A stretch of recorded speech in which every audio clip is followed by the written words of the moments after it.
अस्सलाम वालेकुम, कैसे हैं आप साहब। मैं हूं जहां से पाकिस्तानी। अभी मैं खान साहब की ट्विटर स्पेस पे था और मैं सुन रहा था खान साहब के साथ कुछ सवालात किए सहाफ़ियों ने और उसके जवाबात दिए। मज़ेदार बात यह है कि पाकिस्तान के सहाफ़ी नहीं बल्कि पूरी दुनिया से सहाफ़ी मौजूद थे उस ट्विटर स्पेस पे। मैंने अरबियों को देखा, मैंने हिंदुस्तानियों को देखा, मैंने यूरोप को देखा, अमेरिकन को देखा, एशियंस को देखा, अफ्रीकन्स को देखा। बहुत ज़्यादा तादाद थी सहाफ़ियों की, पूरी दुनिया के सहाफ़ी, क्योंकि इमरान खान एक सेलिब्रिटी भी है तो वो सब उसको जो फॉलो करते हैं वो सुनना चाहते थे। और मज़े की एक और बात भी ये है कि यार ये स्पेस उर्दू में है, डिस्कशन सारी उर्दू में है, इसके बावजूद वो सुन रहे थे।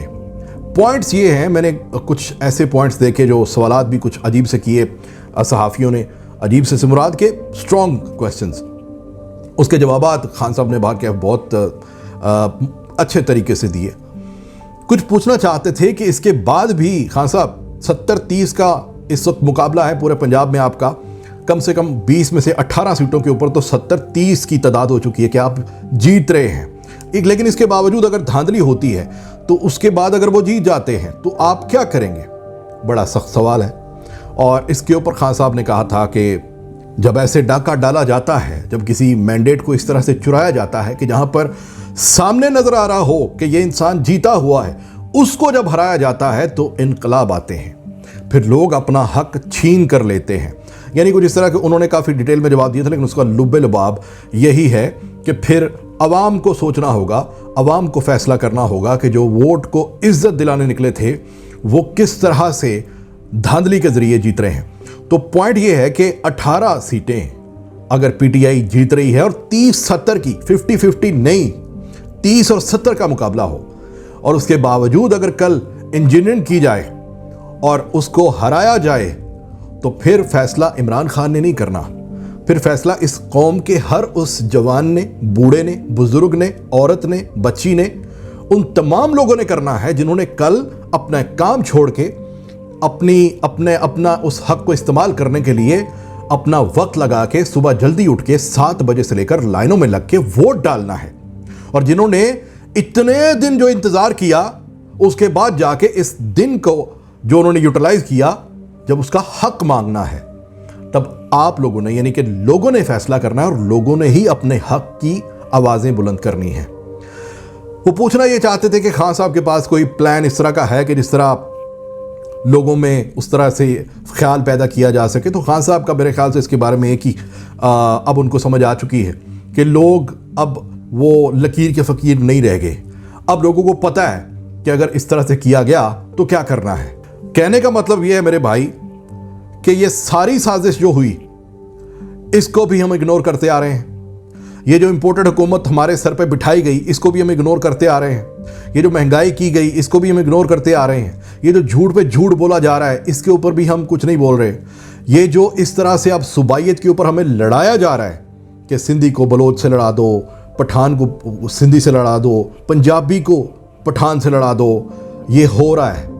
नाजायज़ गिरफ्तारियां, वर्कर्स को सिर्फ इसलिए गिरफ्तारी कि तुम पीटीआई के सामने खड़े हो ऑफिस के, यानी छोटी छोटी चीज़ों के ऊपर गिरफ्तारियां करके लोगों के दिलों में इंपोर्टेड हुकूमत के जरिए नफरत डाली जा रही है अपनी ही रियासत के खिलाफ। सोचो ज़रा आप कि एक पीटीआई का सपोर्टर है, सपोर्टर लगा लो, मैं रहनुमा की बात नहीं कर रहा, सपोर्टर है, केपीके में रहता है, पंजाब में उसका घर है, उसकी माँ है पंजाब में, वो पंजाब में आना चाहता है, उसको आने नहीं दिया जा रहा। भाई कौन लोग हो तुम लोग?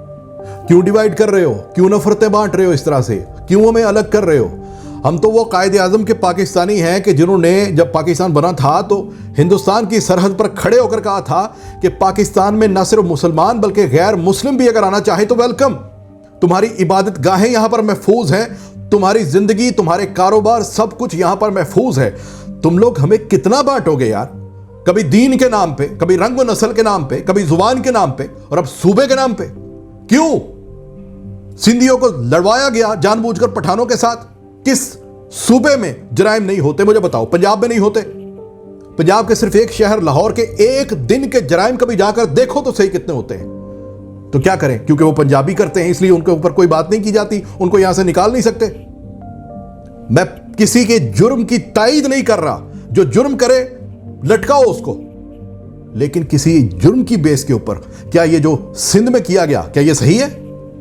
कि लोगों के कारोबार बंद करवा के, होटल बंद करो, शटडाउन करो, भाग जाओ यहां से, निकलो यहां से। क्या हो रहा है इस मुल्क में? और ताकतवर लोग, मेरे मुल्क के वो ताकतवर लोग कि जिनको अवाम ने ताकत दी, अवाम को कमजोर मत करे खुदा के लिए। हमारा पाकिस्तान कम से कम उस ढाका इंसिडेंट के बाद हम अब संभले हैं, थोड़ा सा संभले हैं। और अब मैं क्या कहूं, ये साजिश की बात तो समझ नहीं आती मेरे पटवारी भाइयों को, और ना आएगी। आज खान साहब जब जिक्र कर रहे थे कि ये धांधली करेंगे या ये ऐसे करके आए, साइफर था, हकीकत थी, इन्होंने भी तस्दीक की, उसने भी तस्दीक की, तो मैं हिंदुस्तानियों को देख रहा था जो सहाफ़ी वहां पर ज्वाइंट किए हुए थे, एबीपी न्यूज़ के, फलां न्यूज़ के, एनडीटीवी के, वो हंस रहे होंगे कि देखो बेचारा क्या कर रहा है, कि इसकी कौम अभी तक नहीं समझ पा रही कि इनके साथ क्या हुआ है। मैं तो ये चीजें सोचता हूं ना फिर कि बीजेपी का एक बंदा उसमें था, क्योंकि मैं हिंदी में आईडी थी उसकी, मैं नाम नहीं पढ़ सका, समझ सका, लेकिन वो बीजेपी इंग्लिश में लिखा हुआ था। वो हंस रहे होंगे हम पे कि देखो ये बेचारा समझा रहा है अपने लोगों को, चीख चीख कर बता रहा है कि तुम्हारे साथ, तुम्हारे पाकिस्तान के ऊपर डाका मारा गया है, अमेरिका ने ये किया है, फलां ने साजिश की है, फलां इसमें शामिल है, ये इंपोर्टेड सरकार जो है, ये सारे टाउट हैं, इन्होंने सिर्फ अपने के, वो सब कुछ बता रहा है। और इसके लोग देखो समझ भी नहीं पा रहे। और एक तरह से तो वो खुश होंगे। वो क्या चाहते हैं? क्या वो एक ताकतवर पाकिस्तान चाहते हैं? क्या हिंदुस्तान एक ताकतवर पाकिस्तान चाहता है?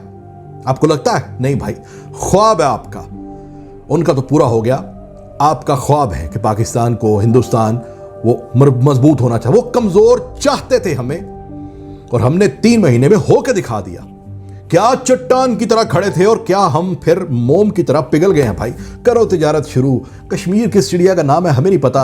शहबाज शरीफ साहब, मोदी साहब जब भी पाओ खली बल्ली हार्ड फीलिंग्स खत्म करें। मोदी साहब कारोबार करना चाहिए, हम पाकिस्तान के साथ अच्छे संबंध चाहते हैं, हम भी हिंदुस्तान के साथ अमन की आशा चाहते हैं। पपियां जफियां शुरू। कश्मीर गया साइड पे भाई तेल लेने, इससे बढ़ के उनको क्या चाहिए।